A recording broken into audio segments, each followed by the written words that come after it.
Welcome to Moe's! If you've never tried the stacks at Moe's, it's like a roller coaster. Filled with 2 crispy tortillas, you realize something big is approaching. And that moment hits when all-natural chicken is added along with Moe's famous queso, fresh veggies, and all-natural shredded cheese. At which point, it's all folded and grilled crispy, flipping your world upside down.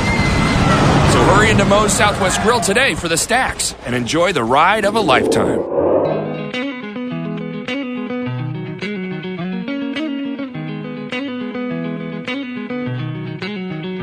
Back on the Monday Morning Quarterback, NorthJerseySports.com's original multimedia series talking all things high school football across North Jersey. This is Season 3, Episode 3. We are in the meat of it now. So I had to bring in some additional support for this week's show.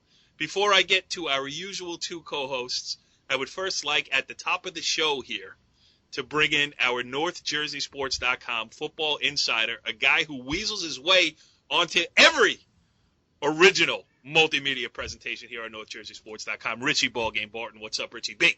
Not much. I'm excited to be back. You sound excited. I am. I'm pumped. Yeah, I mean, maybe you could hit a couple buttons, plug in some headphones. Well, no, you know what? Save it. We'll get to it later with our other co-host. He is Brandon Gregory. Brandon, what's going on? How you doing, buddy? It's always good to be on air with you, Jimmy, and Rich. And I'm sorry it took you all day to learn how to send a file to me today, Corey. I'm very disappointed in you. All right. I was going to save that for later, but since you brought it up here, we have breaking news on the Monday Morning Quarterback this week. It sounded something like this. You've got mail. Brandon Gregory learned how to attach a file to an email today, and in just 40 short minutes, Brand, you and I banged it right out. Yes, and the funny thing behind it, it really wasn't me. It was really Corey. But Corey likes to put the burden on me, so I'll take care. I'll wear that. So, but it He loves blaming other people for stuff. I missed out on this. They're breaking. Brandon Gregory learns how to use email live at 11. Our other co-host is Jimmy Avitabile. Jimmy, what do you make of all this madness? I'll tell you what, it was just a great weekend of high school football. And, like you said, we're starting to get into the meat of it now. Yeah, it's fun. They're games, great games all over the place. Public school, parochial school. I don't even know what you call IMG Academy. Prep school extraordinaire, everything else that played Bergen Catholic this week. So we're going to get into all that. We do have a guest coming up on the show, and it's a good one, as Paramus senior Derek De La Cruz is going to join us, the running back and linebacker for the Spartans here in his senior year. Paramus coming off a nice win. They've won 2 straight since a 1-point loss on opening night. So it's going to be interesting to hear where Derek De La Cruz feels the Spartans are at this point. A couple things I want to touch on. We have quotes from other games, too. We got audio from Old Tappan's 32-28 win in a great game on Friday night in Old Tappan. We have quotes. Brandon Gregory, we were working on it today. Bergenfield's win over Northern Highlands. Richie Ballgame, he's on the show because he remotely filed some quotes he got from Garfield's win in the great rivalry game against Lodi, a lot closer than probably many people expected. We'll get into all that. I do just want to touch on one thing off the top of the show here, and that is the IMG Academy against Bergen Catholic. First of all, my wife drove to the mall. I should have warned her not to go anywhere near Oradell Avenue. She said it took her about 40 minutes to get there. It was a madhouse over there on the corner of Forest Avenue. And IMG Academy comes in. And, Jimmy, I want to start with you. I mean, there's so much talk around here in North Jersey about, obviously, the parochials and the private schools and the public schools and the imbalance in talent and all these other things. They're now separated on their schedules and everything else. But this IMG Academy is taking it to an uber level here. I mean, is this a one-off, or do you see this as kind of the wave of the future? I think whenever college scholarships are involved and on the line, and parents, as we know, want that as an ultimate goal, these type of situations will pop up. And I tell you what, when I first walk on that field, they look like a college football team. I mean, people were saying 25, 30 Division I players possibly. they weren't exaggerating that.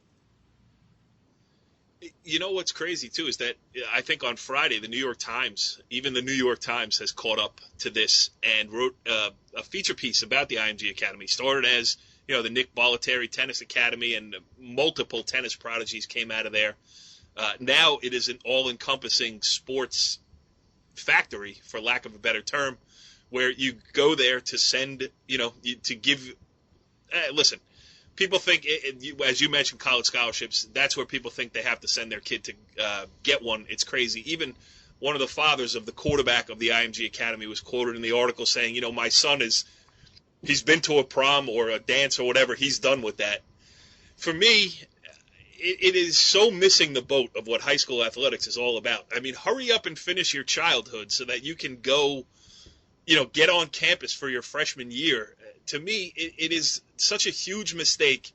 They should be called, my thing I was thinking about is that they should be called the IMG Fighting Marinoviches here. We saw how it worked out with Todd Marinovich, the originator of the, made for football young prospect, kind of, got burned out on football. And I think that's a real possibility for a lot of those kids, not just at the IMG Academy, but a lot of these kids who are playing year-round with the pressure of trying to win a college scholarship every day, forget just high school, through their, Pop Warner days. And I think it's getting way out of hand. Brandon, how do you feel about it? I agree with you, but I also understand why people are going down the road or the avenue that they've decided to go down with their children.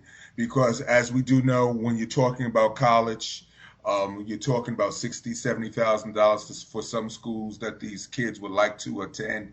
And with you even mentioned IMG, it costs $70,000 to go to school there. So I think as far as the financial aspect of things, parents understand and are making huge commitments to their children in their immediate and long-term future. I don't agree with it, but you know something, I don't have that kind of money, and I don't even think if I did have that type of money, I would have went down the road because of, like you said, the Todd Marinovich, and there's several other cases of kids that we don't even know about that probably have had some bad experiences. But then there's also the success story. So that's what parents are looking for, and I understand from both sides of the fence. Yeah. What about you, Richie B? Where do you stand on the subject? I hate it. I hate the premise of it. I hate talking about it. Like Brandon said, I mean, I understand it. I understand why, parents want their kids to, play sports in college. Kids want to play sports in college and such. But don't, play each other. Don't play high school teams. I mean, that's like having like an AAU team like the Gauchos from New York City that is all like the best basketball players in New York City, and then going to play, Pal Park or Walden or something like that. It's easy. Pal Park can hang. Not when you were there. True. I just don't like the premise. I mean, don't I don't either. If you want to do that, that's fine, but don't don't put them in like national high school rankings, and don't put them in, it's a completely separate thing. And the national high school rankings, or a joke to begin. I was going to say, it's a little easier to decipher now because so many teams go all over the country and play each other. But how often? Right. I mean, how often do you see a public school in any of those rankings? So it's basically like an AAU ranking system. I don't know. I just hate the whole premise of it. It's not high school athletics. That's the bottom line. Jimmy, lost in the shuffle here is that Bergen Catholic played a pretty darn good game against IMG Academy. Came up on the short end of a 59-47 score, but Bergen Catholic hung in there, boy. There's no question about that. I mean, they were down 3 touchdowns a couple of times in the game and came fighting back, and I think we finally saw the emergence, the long-awaited emergence of Jared Garicano being a big-time player. He was 30 of 38 for 379 yards, 4 touchdowns passing and 1 rushing. And I'll tell you what, if that game went another 5 or 6 minutes, you could see Bergen starting to gain that momentum. Obviously, IMG had some kids cramping, and I'll tell you what, they might not have won the game on the scoreboard, but I'll tell you what, I think Bergen is maturing, and I think they're starting to get that toughness that they're going to need to win that Parochial 4 title. And Nunzio went after it, too. I mean, I didn't see the game, but I heard that, they went for an onside kick at one point. I mean, they just wanted the ball back and keep running. Yeah, I stood there by the huddle and I wanted to see what he told them, and he said, listen, I love your effort. When we put this schedule together, when you put this type of schedule together, when you're playing who's who, you don't necessarily do that to be undefeated. It did nothing to hurt our ultimate goal. It'll prepare us for that ultimate goal of being in MetLife Stadium. Yeah, it's going to be interesting to see because, we had Nunzio on the show last week, and he was talking about playing everybody's, best on best every week, and it's true. I mean, they play IMG Academy this past Saturday. Next week they go out to Ohio to play St. Edward's. Then it's Paramus Catholic, DePaul, St. Joe's, Bosco, and then the Friendship Academy. So it's going to be interesting to see what kind of toll this IMG game takes out of them. I'm not expecting a drop-off, but that was always the public school argument. It's not necessarily about playing that top parochial school. It's about what happens the 2 weeks after when you're not just nursing bumps and bruises, but you might have some kids lost to, more serious injuries just for having gone up against athletes of that caliber. Yeah, but the difference – I'm sorry, just jumping in real fast. The difference is that when you have a team that's such a top-level team like Bergen Catholic is this year, I mean, you've got a pretty solid depth chart that you're confident in. That right. Again, like a Saddlebrook or a Cresco or something, it's tough. You say next man up, but it's tough to really have the confidence that the next man up is going to do the job that the guy before him did. And sometimes the next man up is a 5'4", 125-pound sophomore. Right, and at like St. Peter's Prep last year and Bergen Catholic this year, and like the Don Boscos and the St. Joe's from years past, the next man up is usually a guy that's very deserving to play, and would be a star at his home high school. Right. All right. Well, our guest this evening on season 3, episode 3 of the Monday Morning Quarterback, we are happy to have joining us on the Moe's Southwest Grill Hotline. He is Paramus senior Derek De La Cruz. Derek, thanks for joining us here on the Monday Morning Quarterback. Thank you for having me. It means a lot. Really appreciate it. Well, no, we appreciate you taking the time out on a Sunday night after a busy weekend, I'm sure, for you as well, coming off a good 47-20 win over Teaneck this week. Before we get into some more specifics, just, talk about the win over Teaneck and just to get you guys continue marching in the right direction. It was a really good win. We knew we couldn't take Teaneck lightly because we know the athletes they have and what they can do. So the whole preparation for the week was be disciplined, know your plays, and just execute everything. And I think that is going to set the tempo for the rest of the year. So which is really important. You guys had the heartbreaking loss on opening night, 15-14 against Riverdale. And, it's funny because guys of our age, which means older, I'm going to say older, not old, yeah, older, know the history of Paramus football. And every year, I was watching Villanova, Delaware the other day. I'm watching John Robertson play quarterback for Villanova. And so you see the talent that has come through and you say, you lose that opening night, and maybe this is the year that Paramus goes back to being the old Paramus. Now you guys responded with a 35-27 win over a good Lakeland team, and you beat Teaneck. Do you guys obviously don't feel like there should be any letdown? Just talk about that mental aspect of the new Paramus football where, you've been to the state finals the last 2 years, and I'm sure that's the goal again this year. Yeah, of course. Of course, we lost a lot of seniors last year. We lost 15 seniors to graduation. A good majority of them started. So we do have a lot of new faces and a lot of new kids that haven't played varsity before stepping in for us. And I think being a part of the two teams that have been to MetLife before, I am accountable for a lot of items that we do, such as winning the games, taking on big roles in the games. And I really think people do count us out just because we lost a lot of seniors. So that does play a big role for motivation. I tell the guys every day that people are doubting us, people are counting us out just because we lost a lot of seniors. But I think that we still have enough talent and good coaching to not be counted out. Yeah, absolutely. Now, Jimmy Avitabile, I know you've seen as much Paramus football as anybody over the last couple of years. So why don't you talk to Derek? Yeah, Derek, we were at your game scrimmage against Old Tappan, and it didn't work out, obviously, the way you guys wanted in the first half. I know Coach Sabella was very disappointed in not only the execution, but the effort. If you can just talk to us how the team has gotten together, and more specifically, how Coach Sabella just brings a team along from week to week. Yeah, so, as the week of our game scrimmage, I think that as a defense, we stayed in that game for at least for the first couple of quarters, and then we let it slip through. But I think overall, it was a disappointing performance. I understand, but I think overall it was an eye opener to all the young kids who haven't played before. Because I've been in a position before, but other kids haven't. So I think it was an eye opener on our work, how much better our work ethic has to be during practice. And the way Sabella really approached it was that he pulled me and all the seniors aside and just explained to us that this is our last year, and like how do you want to be remembered? How do you want to go out your senior year? And I think the seniors really took that seriously and took it to heart and started to change it around during practice.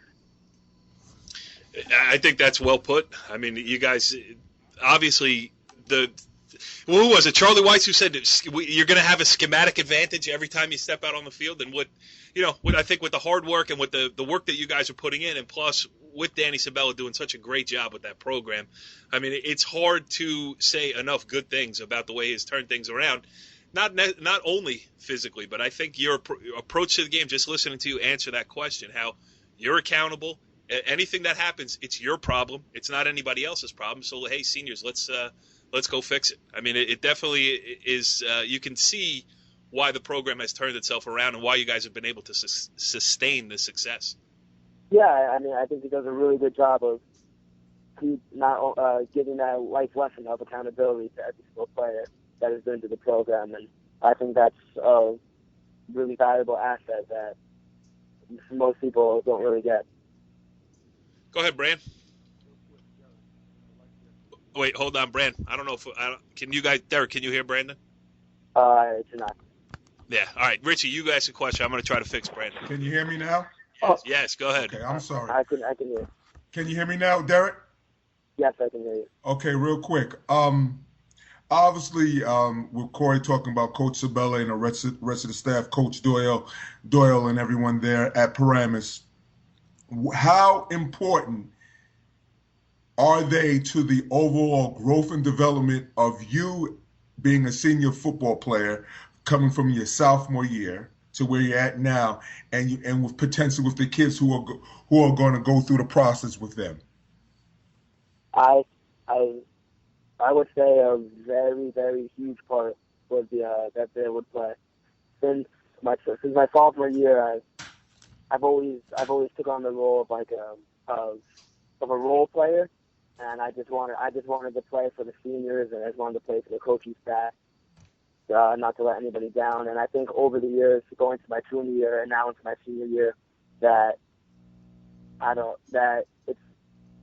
it's more of playing. It's not really playing for yourself. It's playing for who you're going to play for. Are you going to play for the coaches that have put in effort and time to get us to play right on game day?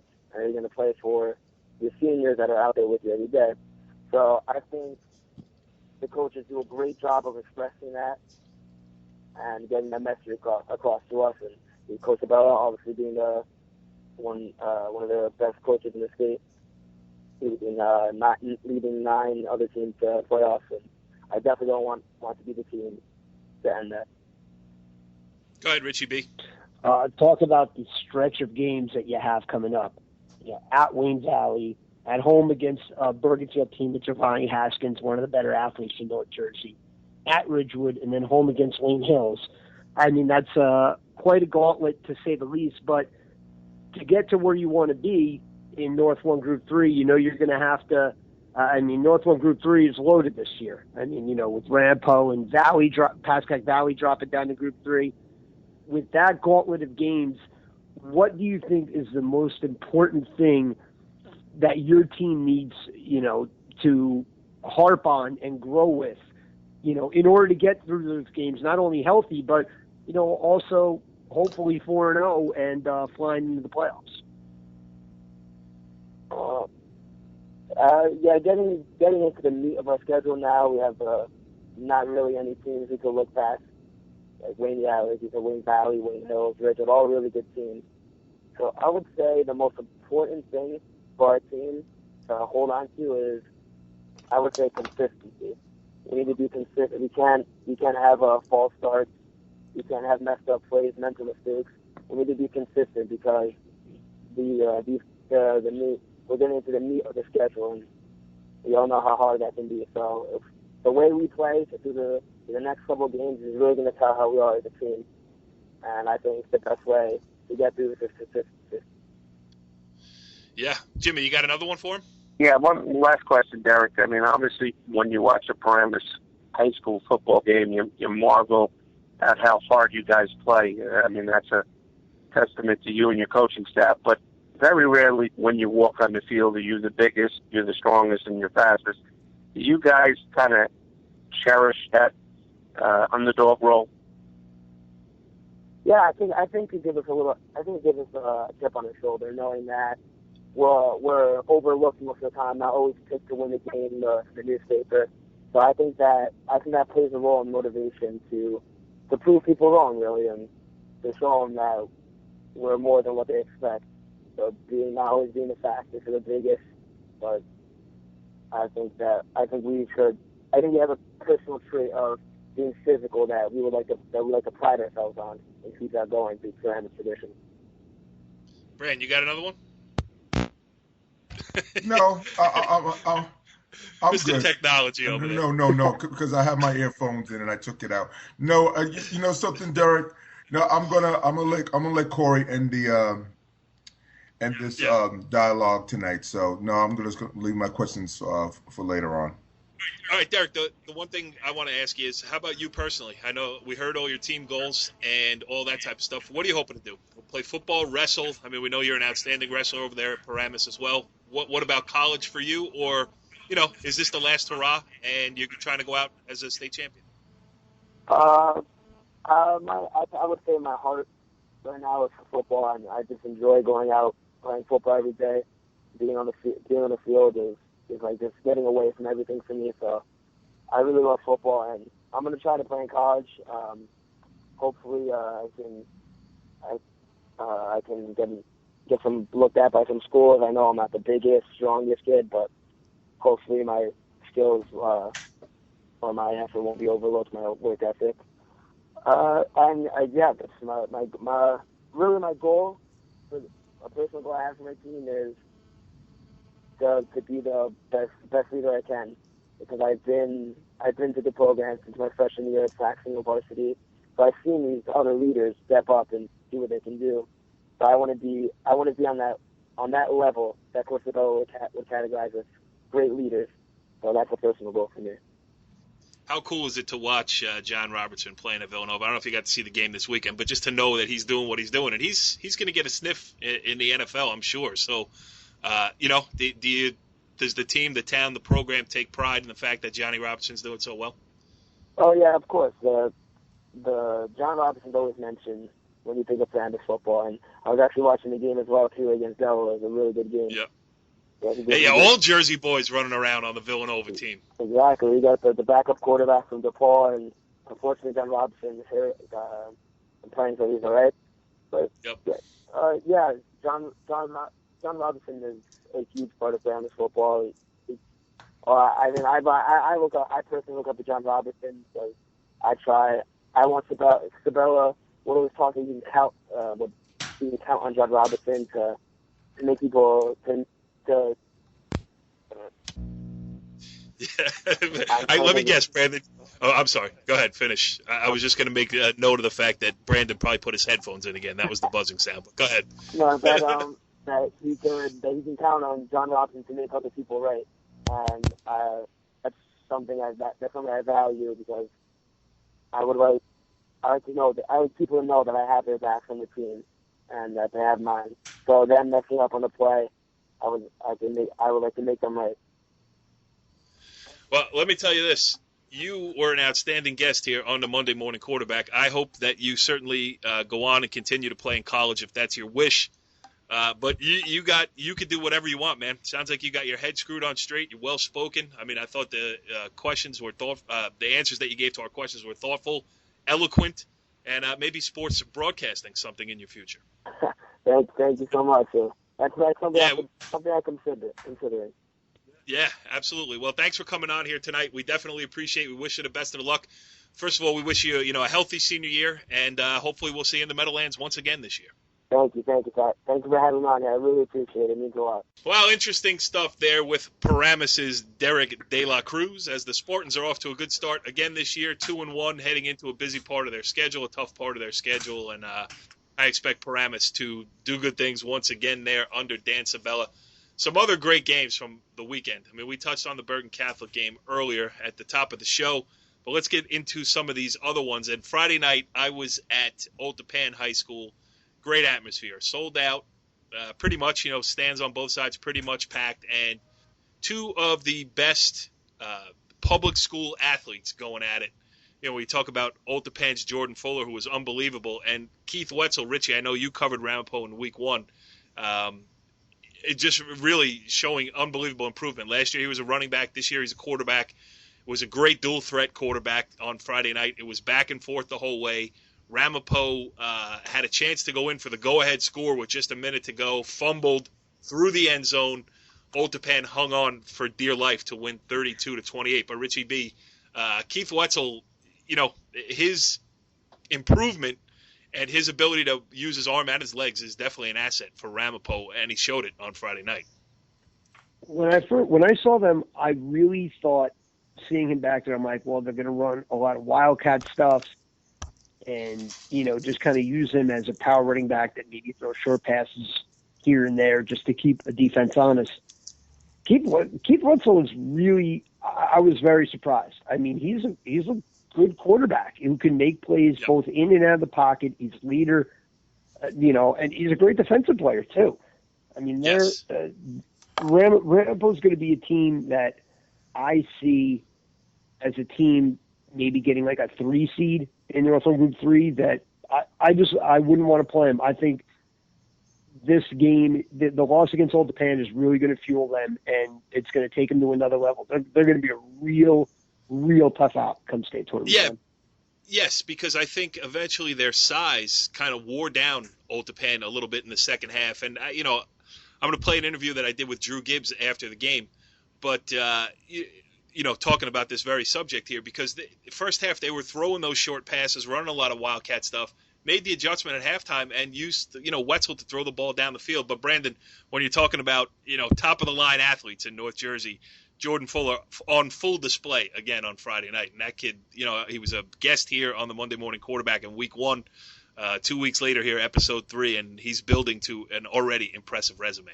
Yeah, as Jimmy and I talked before the game, players like Jordan Fuller, these are their signature moments, their signature games, and obviously he showed up scoring 3 touchdowns, and each touchdown was important. He would have had a 4th touchdown, but for the second week in a row, one was called back for illegal block or clipping, whatever you prefer to call it. And they held on, like you said. They were fortunate that there was a fumble through the end zone at the end of the game, like you had mentioned in the opening of this. And, but like anything, you'll take a win, via it being ugly or pretty. But this was an ugly win. They showed some signs of consistency, but like anything, second game in, they still haven't played a full 4 quarters. And hopefully moving forward, that'll come somewhere during the line of the season, Corey. Yes, and your point is made in the 2 interviews that I have, because first of all, the winning coach, Brian Dunn, sounds like his team lost, and the losing coach, Drew Gibbs, sound like his team won. Let's start with Brian Dunn here. They were up 22-7 at one point, and scored on their first possession of the second half. Looked like they had taken control of the game, and that's where this interview with Brian starts. Yeah. They were going to take the game over. They responded very quickly. It's an outstanding, quick drive right down the field, and our guys went to sleep on Jay. They're a very good team, and I was very impressed with the way they played, and they responded very well when we came up and went up, We were up by what point? At that point, 22-7 to 15. So, and they responded back, and then, I made a bad call trying to hit it behind me. The corner made a good play on the fade ball, and they turned the tables on us. And then obviously, a couple of big plays like Kevin and then Jordan with a couple of huge runs, and so how hold off at the end and got fortunate to get out of here. So how important on a night when you didn't play back, and I think you turned it over 5 times, and to beat, maybe the other premier public school in Bergen County? Listen, I'm thrilled that we won, but I will be at some point, but now it's just not it. I mean, we snuck out of there. The kids fumbled the ball, whatever. I mean, they're making plays on us, and we snuck out of there with it, honestly. So it'll be a great teaching tool to where a lot of our weaknesses are exposed that we got to get better at. Yeah, a lot of the weaknesses were exposed, but, opportunistic. Old Tappan did force 5 turnovers, and as it turned out, the last one was the difference in the game. But Ramapo did a good job, too. I mean, the interception that Brian mentioned there was after Ramapo scored to make it 22-15, Old Tappan tried to go right back on top, get the score back, go deep on a fade route to Jordan Fuller. Greg Latushko got up, read the play, made the interception, and then Ramapo came back the other way and scored again. So there was a lot. Although they came away with an L for Ramapo, you could certainly tell that Drew Gibbs was not bummed out. We're an outstanding football team that plays hard, has good players. Kids work their butts off. I couldn't be prouder of them, and things weren't going our way for a while. Nobody panicked. Our kids just kept playing, and eventually, again, I thought we took control of the game. I thought first half we played it close to the vest. A lot of short passes, a lot of runs, and gave them something to think about. I'm sure in the locker room they're thinking, we got to get closer to the line of scrimmage. You opened it up in the second half. Thank you. You took advantage of a lot of things. I mean, both run the ball. I thought Wessel was great tonight. You talked about it. They surprised us a little bit with the amount of blitz and man coverage they came out with in the first half. They hadn't shown that against us in the past. So it took us a little while to kind of adjust our game plan to throw the ball more in the second half. And Keith made some tremendous plays in the second half. He showed he could throw it, he can run it, and he's a multi-talented kid. Keith and Jordan are 2 of the better players in North Jersey in the public school realm for sure.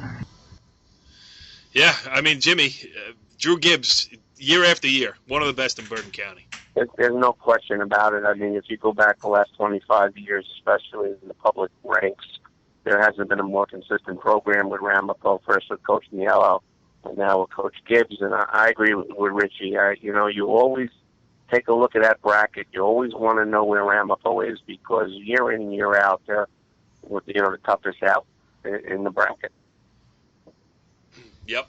All right, moving on from that game, another one that Brandon attended on Saturday. We got some sound here coming up, too. Bergenfield with a big win. Listen, Bergenfield had a historic season last year by just making the playoffs.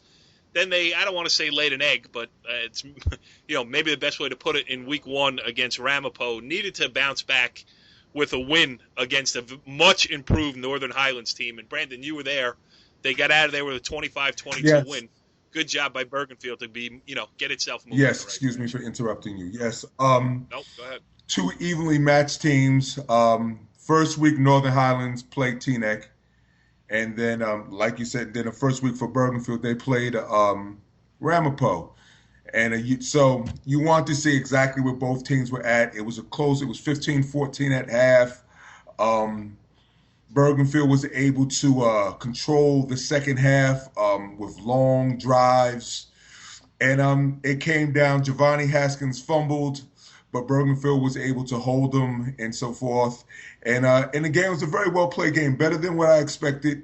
Bergenfield has a lot of good skill set ball players besides Haskins. They have Carlos Macon, Austin White, and they did a good job. And he's building a good program. You could see where the kids are starting to listen and buy in to what he's trying to get done there. Because like anything, it's just trying to change the overall attitude and culture of a program when it hasn't been consistent year in, year out. That's what makes, like you said, the Ramapo so good, the Pascat Valley so good, because of the people who are in charge of the programs do such a good job, and they have a good philosophy and base with what they would like to accomplish year in and year out, and they stick to it. And that's what Coach Vellante is trying to establish at Bergenfield.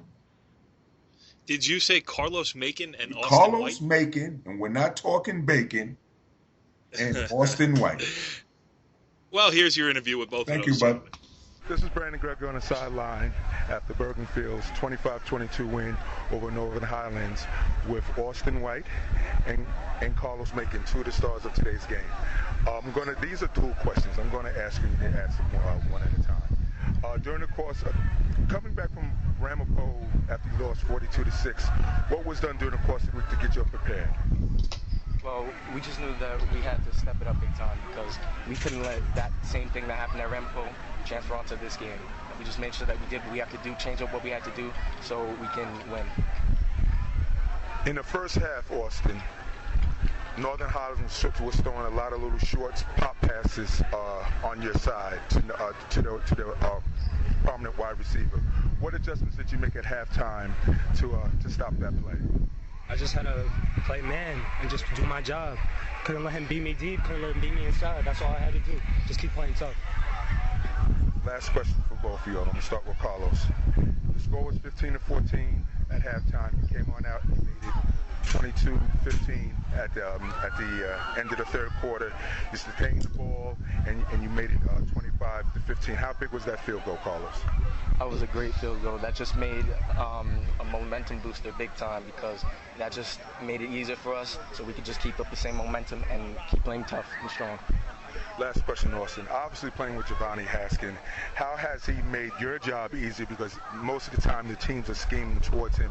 How has his presence made the job for you running these jet sweeps easier this year? Oh, that's it. He just gives me the ball and I just got to do what I got to do.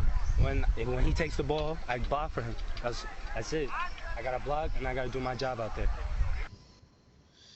Yeah, and listen, Jimmy, it's hard. Talking about Old Tappan, when Old Tappan is at its best, when it has guys like Jed Downey, Kevin Martinez, the quarterback, Zach Denike, taking the pressure off of Jordan Fuller so that you can, A, get him a breather, and B, move him around in the offense so that they don't exactly know where to find him every time. It's the same type of thing with Bergenfield, with Giovanni Haskins.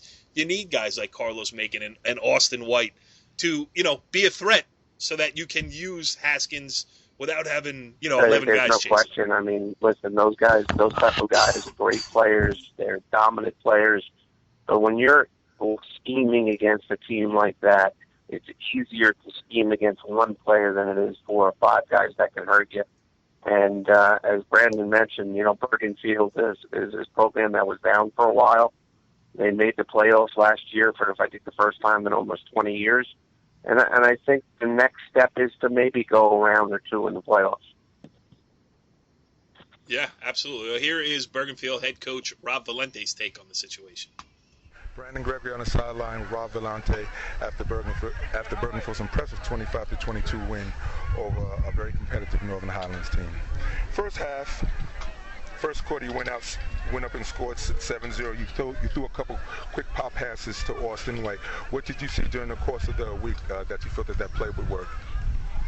I thought offensively there were a lot of things that we could do against them. It's just a matter of us coming out and executing the way we should.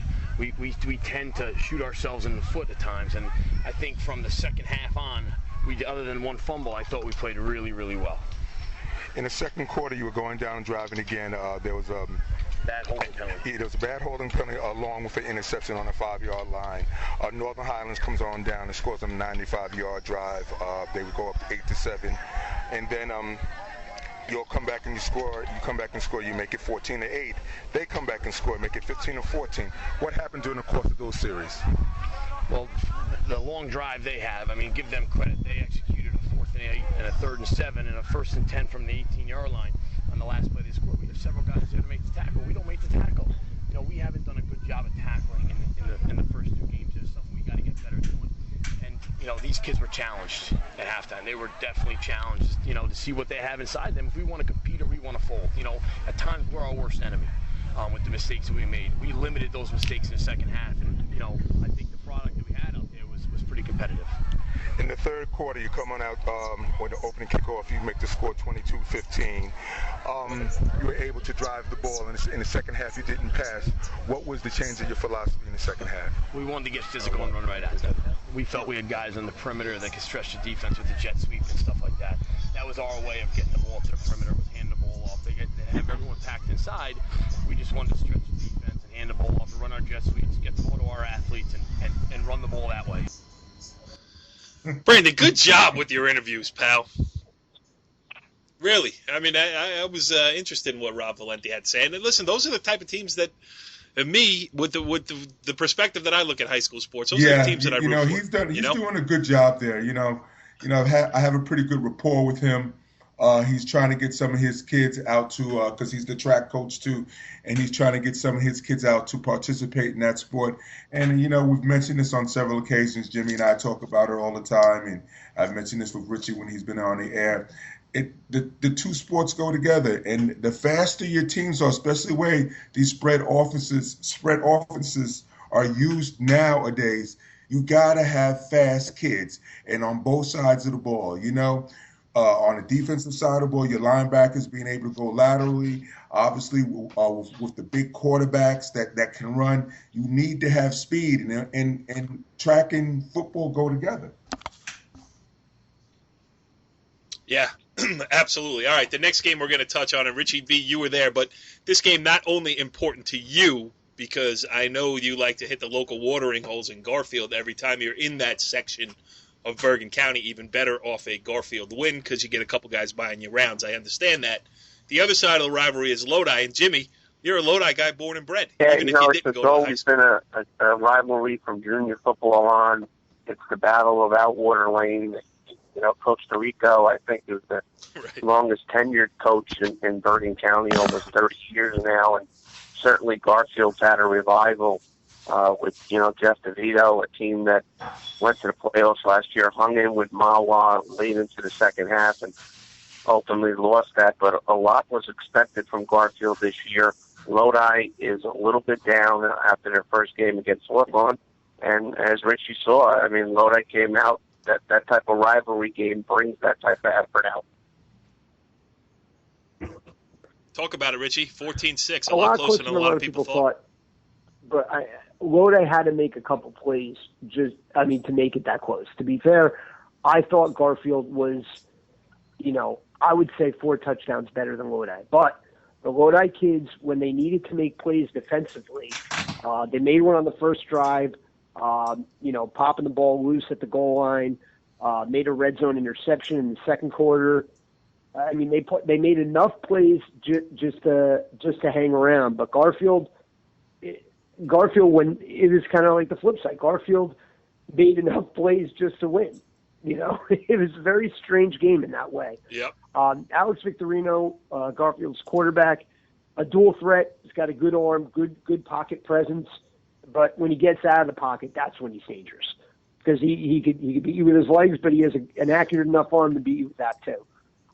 The one thing that really impressed me moving forward with Garfield is their offensive line. I know it's tough to say, being they only scored 14 points in a game that they felt they should have won handily, but the offensive line, when they needed to make a push, really blew Lodi off the ball. And, their 2 offensive tackles, the one I can't remember the name right now, the other Israel Arroyo, the right tackle, was just tossing kids all game long. And, when you can really get that balance, especially with your line moving the ball away, when the line is dominating, they really move the ball in just short chunks, 8 yards here, 12 yards here.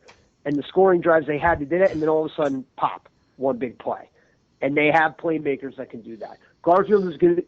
This wasn't Garfield's best effort. And by the way, Lodi, Stephen Villa, quarterback, safety, he did everything. It's a shame because, again, Lodi is going to be a little down this year. But Stephen Villa is a player, a real good player. But going back to Garfield.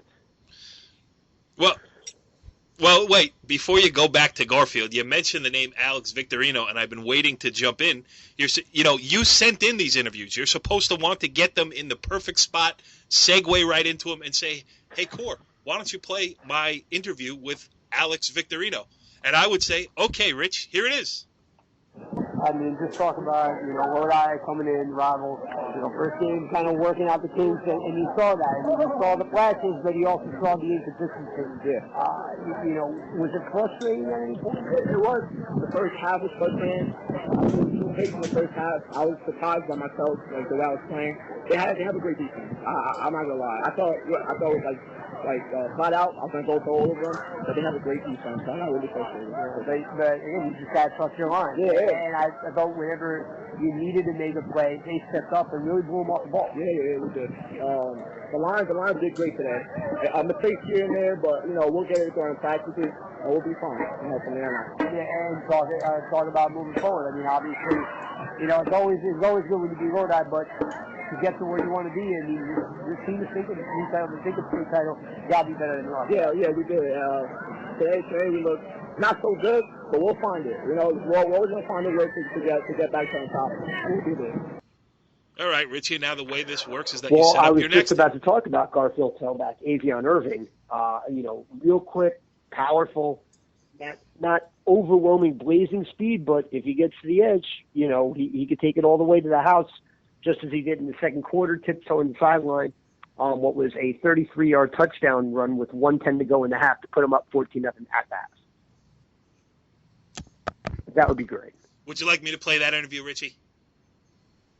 Talk about the mindset coming in this game. Obviously, you're trying to work out the kinks, but Rhode Island. It's going to be a battle no matter, it's going to be a hard-hitting battle. Just talk about the adrenaline coming into this game. It almost seems like you guys are a little too hyped about it. Yeah, we know about this game for 2 weeks now because our first game was forfeited, so preparation for this game to keep Steven Zillow good running in the pocket. We practice all week. And, every year is a very tough game. We just keep on going and we bring the intensity. And it seemed like, through the first quarter, you really couldn't get that game-breaking play. Then you got the one touchdown. But talk about your touchdown run that made it 14-0. Talk how you saw that play unfold. Coach called the play. It was a stretch. And I believe my receivers can block, so they cut off the outside, because it was an outside run. And I just saw the hole, and I first threw it. And, your offensive line, I thought, especially the two left and right tackle, 16-57, when you needed to play, they blew them off the ball. And when you have that kind of confidence, that definitely bodes well moving forward. Yeah, the linemen work hard. They work hard every day, all day. They practice, they know their assignments, and they give me the opportunity to find the hole and bring us home to the touchdown. Talk about how excited you are for the rest of the season. This is a team that, you got a lot of high aspirations. Yeah. Coming up for last year, we did a pretty good job, and we just got to keep the hype on our shoulders and keep on going. We are looking forward to our next rival game, EP, next Friday at home, and we're going to focus on that for now and move on. Hey, Brandon, he called them 55 and 57. Tell him, you got to get the names of the big boys up front. You love those guys. I remember them right off the top of my head. Okay. Yeah, but Brandon, he loves the offensive linemen are the key to football. Guy he runs offensive, defensive linemen. You can't do anything without those guys. All right, that's that game there. Let's just talk about Jimmy. What am I missing here? What games did we talk about that we should? Public sector is Saddlebrook going into Cresskill, which is always a tough place. They get a W. They're down early in the game. They find the way. They get out of there 2-0. And Parkridge off a rebound last couple of years, they're 2-0. And they will play each other in 2 weeks. So they might be both 3-0 going into that. And that's interesting. You mentioned Garfield, why they looked a little sluggish. They did not have a game last week. Their game, obviously, they took the forfeit from Richfield, not being able to field the team. So they really didn't have any competition for 2 weeks. I expect them the next 3 weeks with Helmet Park, Manchester, and Lyndhurst starting to get rolling. And that big middle of October game with Waldwick is a game that, I want to be at. Sounds good. Richie, have you, did we fail to mention anything on your part? Or no? I mean, that's a huge win for Saddlebrook. Just Jimmy pretty much touched on everything I was going to touch on. The one team that I would watch out for getting out of Bergen County, Hudson Catholic, 13-0 over Glen Ridge, my alma mater. but that's the second shutout in the row for Hudson Catholic. And Hudson Catholic's schedule plays out pretty well through the rest of the season. I think they're going to be a tough team moving forward, and I think they have a showdown with Lincoln, who's a team that we haven't really touched on, who's got a couple Division I recruits, went to a section final, lost a tough game against Mountain Lakes last year. I mean, those are two Hudson County teams that I think they're really going to be in the mix come November. I don't know. It's on I Halloween smell a night, Richie but Barton trip to Cape. If it's during the day, I'm in. No, we actually covered Brand, everything did we pretty miss well. anything, Just or, talking what do you about some of the bigger schools. Obviously, Hackensack coming back, winning over Kennedy. Benji's going to get them rolling over the next couple of weeks. And we want to see how some of the Group 5 schools are playing, like Ridgewood, and see where they're going to progress. And basically, that's just about it for Week 3, Season 3, Episode 3, Mr. Biak. Oh, I love it. I love it when you say stuff like that, Brand. Now you're talking my language, and I will wrap up this show with 3 simple words here at 8:26 on Sunday night in Game 3 of the Subway Series. Let's go, Mets. Follow the leader.